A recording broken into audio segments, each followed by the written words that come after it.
All right, here we go. Getting you set for another great weekend of action and the big week. Well, one of the big weekends of the year coming up from Gulfstream Park as they get ready for the Pegasus World Cup Invitational. They've got the regular Invitational on the main track, the turf, of course, all the other stuff happening on the undercard.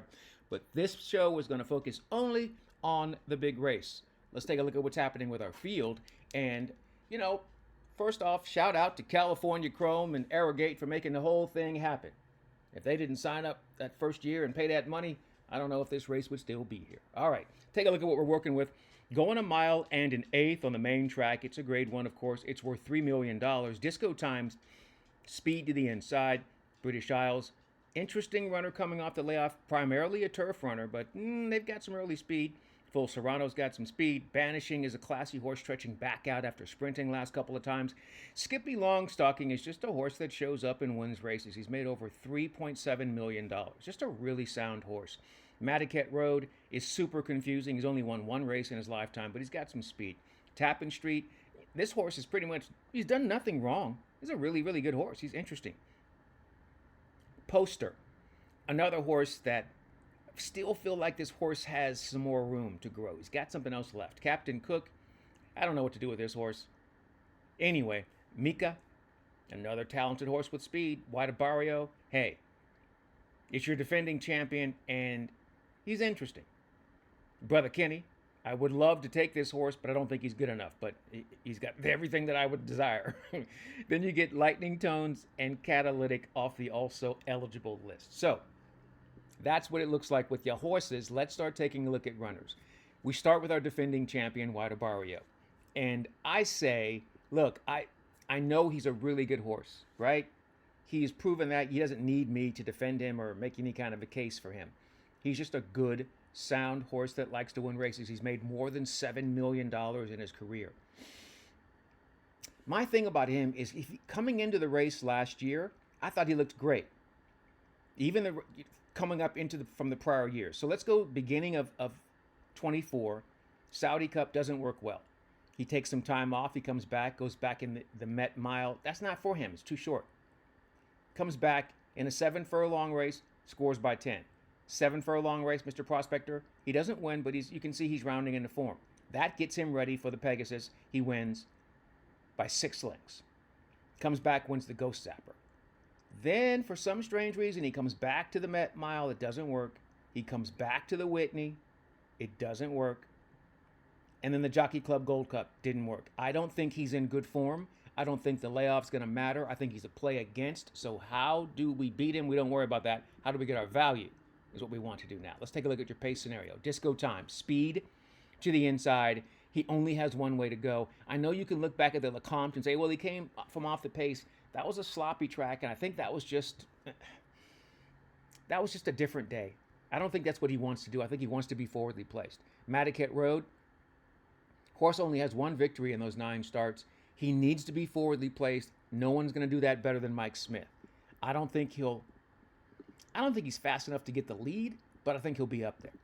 Mika, fast enough to get the lead, only has one way to go, and they will go. I'm not going to lie to you. I do not trust Manny Franco to be assertive on the front end with this horse, but he's only got one choice, so let's see if he does it.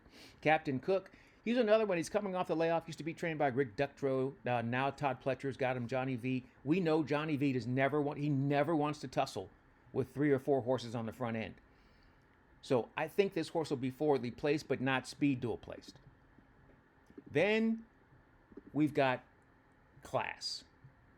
Some of your top horses include Skippy Longstocking. He can do whatever is needed. He's got some pace. If you want to dilly-dally, he'll go to the front end and run you off your feet. If you want to set a moderate pace, he sits right there. You want to set a fast pace, he'll go back and relax and run you down.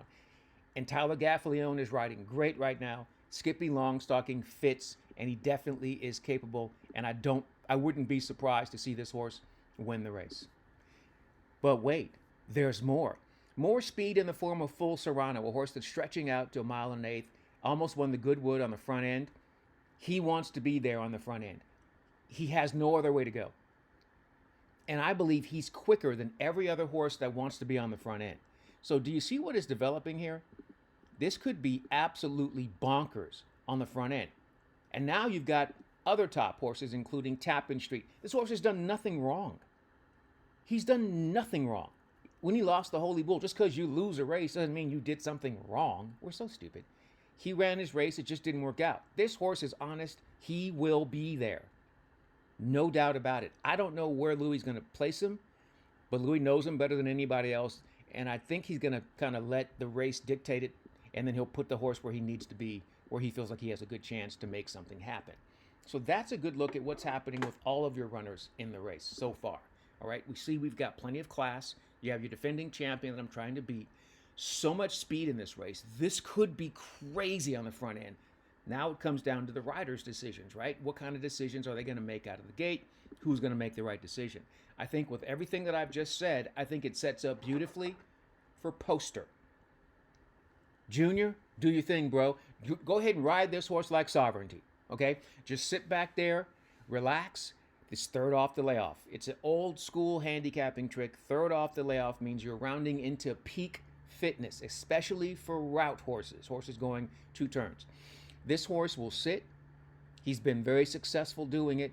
I'm not sure how I feel about the blinkers going on. I'm hoping that Owen Hardy making this move just means that Poster won't be so far back that he won't be able to make up ground in the stretch. Poster is going to be in a great spot, in my opinion. He's got great breeding. He's proven himself. I just think he's going to be in a great spot for us to give value. And because you've got these other horses, Skippy, Guadabario, I think even Full Serrano is going to get play. I think Tappan Street's going to get play. You have all these horses that are going to get play. And I think our horse Poster is going to be 15-1. And I love that. All day. Woohoo! All right, so that's how we set up the biggie of the bunch, the $3 million Pegasus World Cup Invitational. We're going to come back. We do everything here on one day. We'll come back with 2 more shows. We'll talk about what's happening with the Turf Invitational. And then I'm going to lay out my pick 5 strategy for the last 5 races, 9 through 13 on Saturday at Gulfstream Park, and how we're going to take down a nice score. That's coming up next. All right. That's how we do it here on Horse Race Bets. In the meantime, in between time, and until next time, I'm Ken Rudolph. Do me a favor. Good luck and enjoy whatever you're into.